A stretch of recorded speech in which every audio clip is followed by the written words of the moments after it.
What's up, guys? More Medic One here, and today's specimen is going to be on this. This is an oldie but a goodie. It's a 20332 self-pace or personal pace Toro push mower with the the L-head Briggs & Stratton engine. It's not overhead valve. It's got the valves in the block. This one's been around for a few minutes, and as you can tell, it cranks and runs, but it dies immediately. This was probably the first year of what they call ready start, and it's basically a automatic choke. As you can tell, they don't even have a primer button in there. You could actually probably convert this over to primer bulb pretty easy. So let's get this thing on the bench and get it looked at.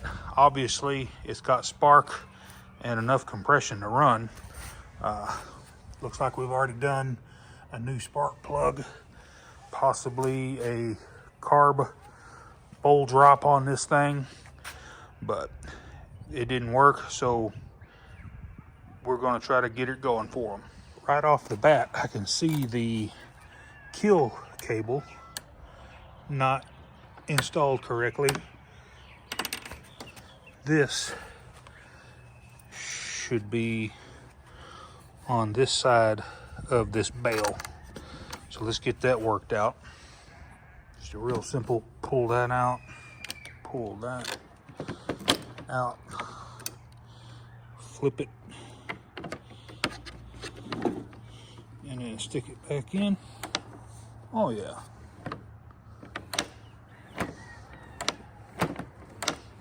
Even better.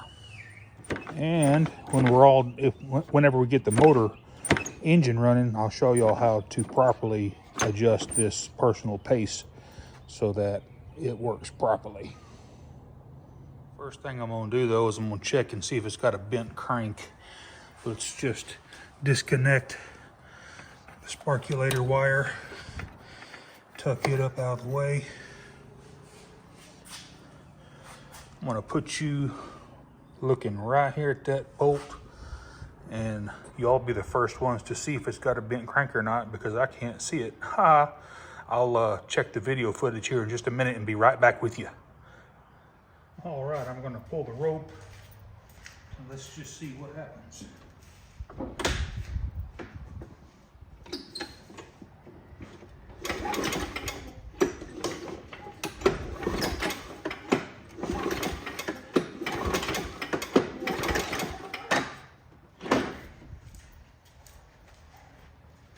I can tell it's not bent.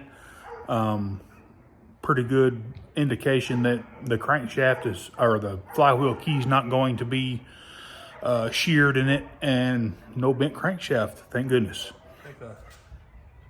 Let's take a quick look at the air filter.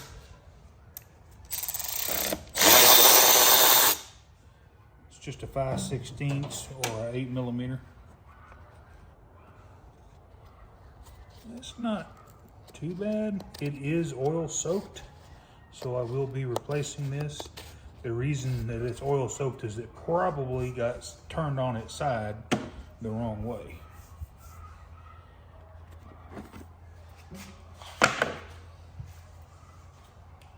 As you can tell, we got quite a bit of dirt ingestion. Here's why. Whenever this air filter was put on, one of the pleats of the air filter got crushed in behind the filter, and it wasn't sealing. So guys, you got to be careful when you put these air filters on that you get them in there correctly, because if you don't, you're gonna toast an engine. I think it'll be okay though. We're gonna go ahead and pop this air filter box off of here and take a look at the carburetor and just see what might be causing this thing from starting.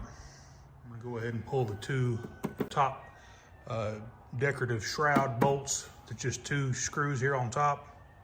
Go ahead and pull those off. It's just two Plastite screws. Don't lose them, because there ain't another screw in this county that will work. Might be able to put a wood screw in there, but just don't lose them. Okay, let's see if we got the springs hooked up. And it looks like it is. A lot of times this spring will get deformed and stretch out.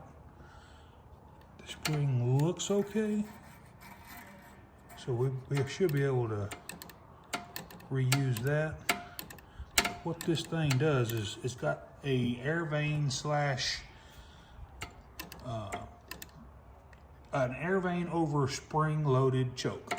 So whenever the engine starts, the air from the flywheel pushes this vane forward, which in turn opens the choke. You see that? Let me get a better light. There we go.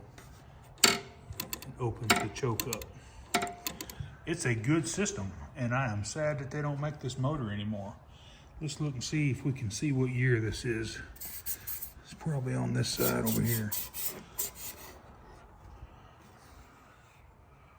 First two digits of the serial number or the code is an 08, so it's an 08 model. It's got some age on it, but it's still a good old mower. Let's go ahead and remove the air box.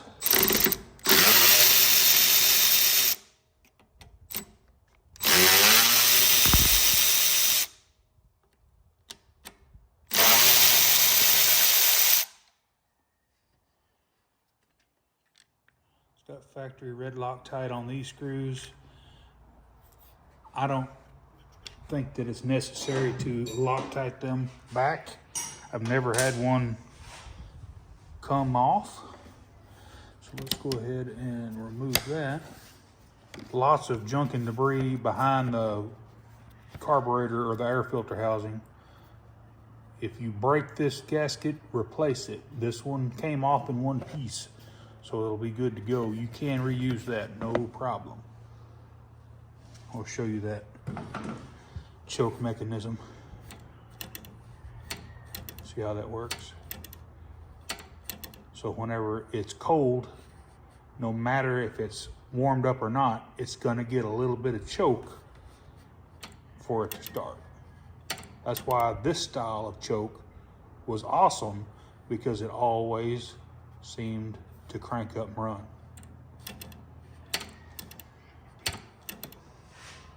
I'll lend me a piece of some paper towel underneath the carburetor here. We're gonna take the bowl off. The nut is a 1/2 inch. To kind of maybe help keep costs low, I'm going to do a Toro Fixes All carb cleaning on this thing. We're gonna drop the bowl and see if we can't just flush it out. And that bowl nut was loose. Like I said, I think it's already been looked at.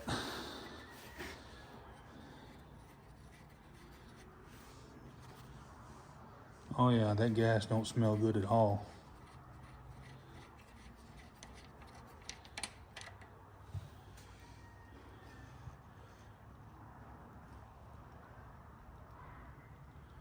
Main jet don't look too bad.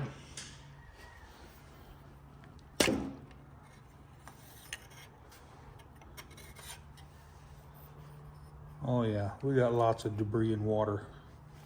Check that out. Definitely gonna have to flush this gas tank out. It's definitely getting gas. And it wasn't flooding out, so the needle and seat's working fine. One of the symptoms that the customer was experiencing was that it would run for actually a few minutes. But if we take a look at this gas cap, it's got a crack in it. So that's pretty much that's not gonna cause a vapor lock or an air lock in the gas tank with that broken gasket like that. The only thing that it might do would be if the gas tank was too full, it might seep a little bit out of the tank or out of the cap. It's okay. I'm gonna saturate or wet this carburetor down with some WD-40 because I'm just gonna blow the outside of it off. Not gonna hurt a thing. So I am gonna blow this off, so y'all need to cover your ears up. Cover up this carburetor with my finger.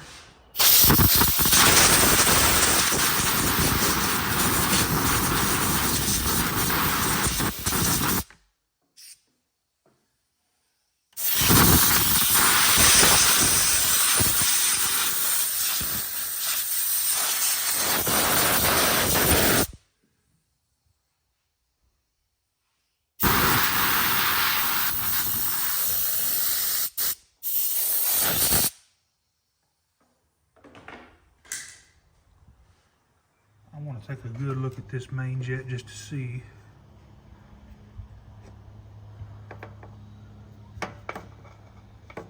Focus.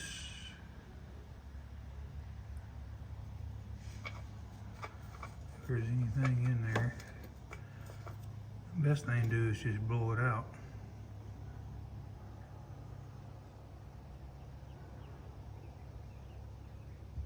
Yeah. There's a little bit of debris in there.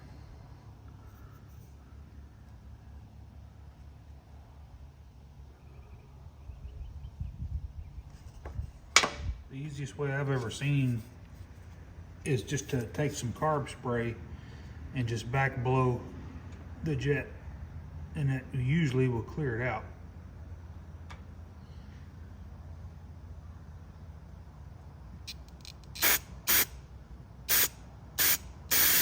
Oh yeah, she's clear.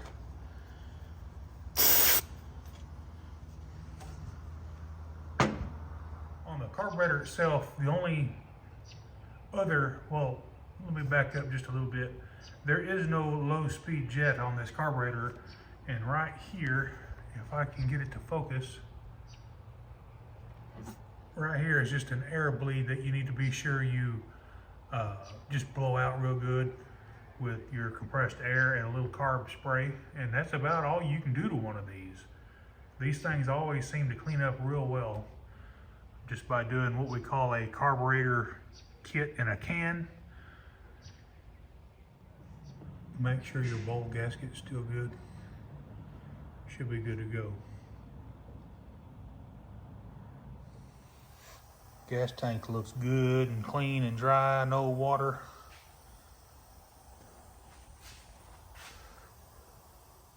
Float bowl is good and clean, so we're going to go ahead and we're going to slide that back on. Now, you don't have to kill this bowl nut now. It doesn't have to be just gorilla tight, but you do want it enough that it doesn't leak. That's good right there. Let's put some fresh gas in it.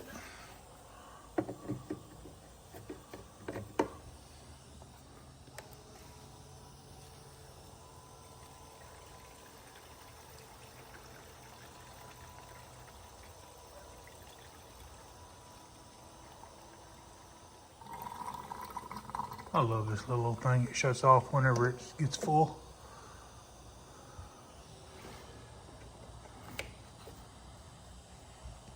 Now we wait. We're going to see if this carburetor leaks any. Give it a good, I don't know, 10 minutes or so. If you see fuel start to puddle up here in the throat of the carburetor, then you know your needle and seat is not shutting off. You can do a pop off on these pretty easy. I've got videos out the wazoo on these carburetors. That's why I kind of want to just, I'm not trying to rush through this, but all you gotta do is search for carb repair on a Briggs, and I've probably got 50 different videos.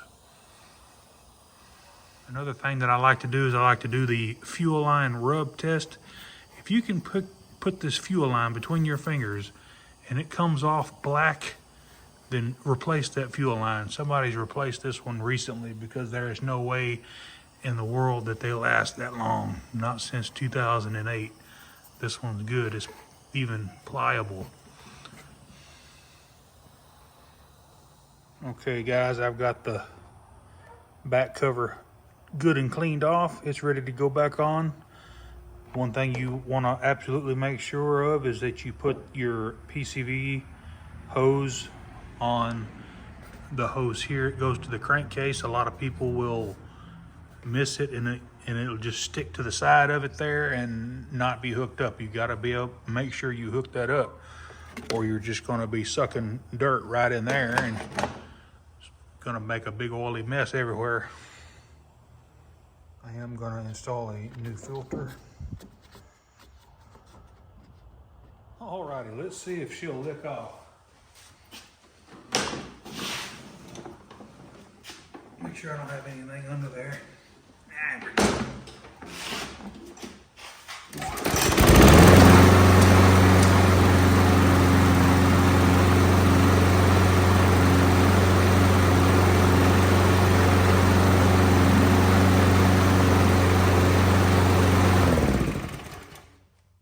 Seems to be running a little bit on the low side of the RPM band, so we're going to get the little tachometer and see where she's at.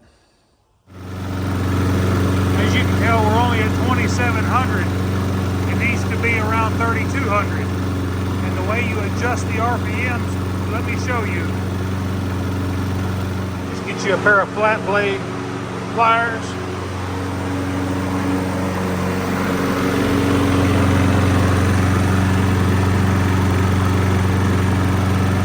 Going to bend the tab to put more tension on the governor spring.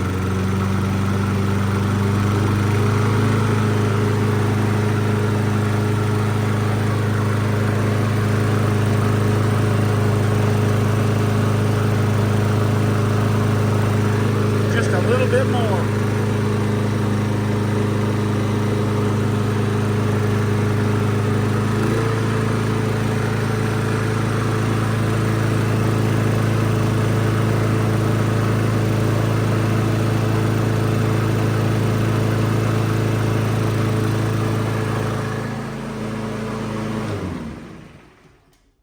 $32.50 is perfect. Even sounds a lot better. And I can't tell you how many times I've had customers bring their mower to me, and when they get it home, they'll call me back and say, man, what did you do to this thing? It's got way more power and it cuts a lot better. I was like, well, whenever you buy these at the box store, they don't crank them up and they don't set the RPMs like the dealer does when you buy these. Now it's just burning off the debris and oil off the muffler. No cause for concern about the smoke coming off the motor. That's completely normal, especially when it's been sitting. Now I did ask the customer if the self-propelled was working fine, and they state that it is, but whenever I push down on the personal pace, the wheels don't move at all. And I can just tell by doing that right there that it's way out of adjustment, and it's just one bolt. If you'll take a look right here, you can loosen this off with a 7/16, and you literally take this cable right here and you just pull it down a little bit to put more tension on the cable. And my rule of thumb is 2 finger widths right here at this little stop. 2 finger widths, normally about 1.5 inches or so, is where this needs to stop before it starts engaging the belt under there. See, there's all of it's gone. It's either the belt is worn out or we just need to make an adjustment, one of the two. What you don't want to do is tighten this cable so much that in the rest position back, the mower will try to creep forward or even take off if you tighten this cable too much.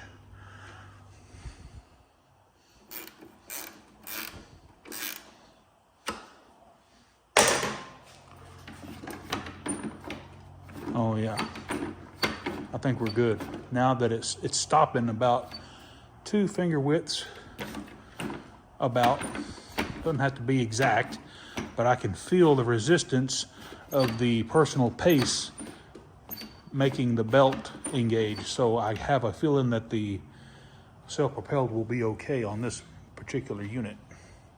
Alrighty, so it cranks up and runs fine.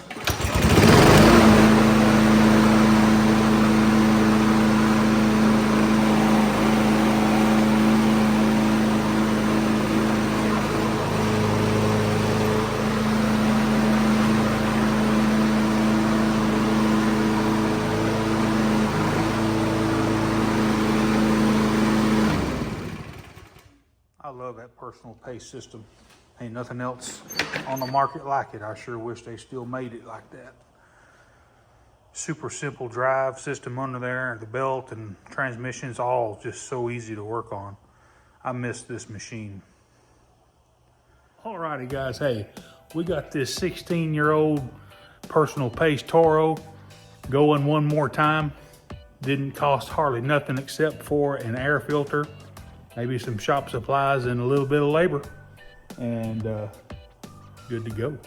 If this content helped you out, and I know it did, give me a thumbs up and smash that subscribe button. And while you're there doing that, go ahead and click that bell to get all my new videos. Y'all have a good rest of your day. More Medic One.